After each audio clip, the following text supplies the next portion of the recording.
For attendance, we're going to use the master password to go in, and we're going to select daily attendance. Now we're going to answer the call for someone who's absent. Let's say add the BC called in absent, and her absence, let's say, was on Tuesday. So we would click here and find a reason for her absence. We're on the phone with her. She says she's sick, so we mark her sick. Now we've done half of the attendance coverage. We've told the software that she's out ill.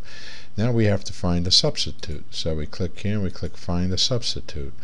If the substitute had any special characteristics that were needed for where she's covering, don't mind that. That's my alarm, my clock. It has a owly bird tone on it. Anyway, you would pick the items that you want to filter to find a substitute to meet the needs of this particular absence. Then you'd say display, and it comes up with a list of names of people who are available for coverage that have been pre-entered into the computer.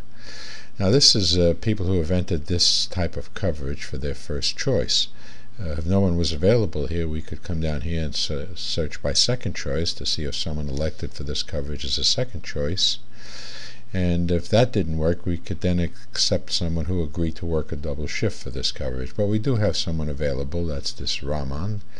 What we do is call him on the telephone number listed here, and we can see down here that the coverage that this person has provided up to date. Here's the open date, the 4/13, and if there was coverage on previous dates, we could see if, for example, he worked 5 days straight prior to this date. We wouldn't want to use him again, but since he hasn't, we're going to use him.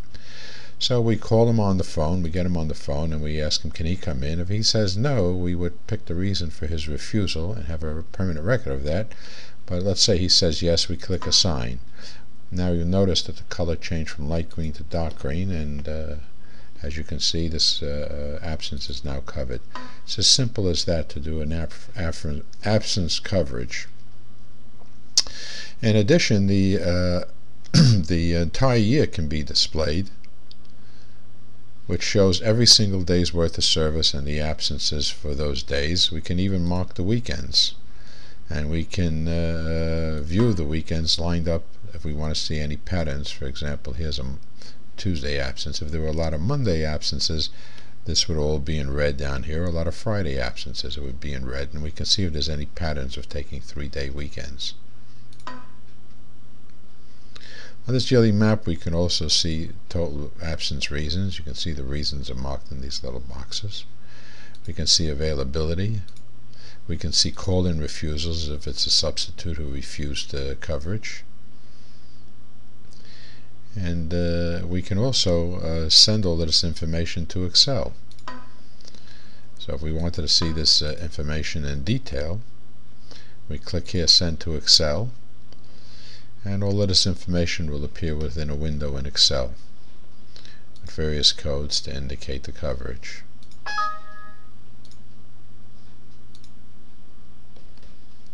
We can also show subservice. This is substitute service for the year 2004, people who have subbed for these absences.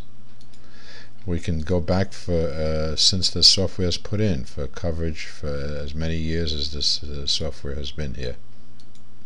We can display notes if any notes were added to this person's file. A note, for example, if we wanted to place a daily note in here, a person absence for sick reason today. And now we have a permanent record, and these absence reasons may be perhaps special notes about particular payments necessary to get someone to cover or whatever, and you can then issue a report to show notes for this week that provide for payroll.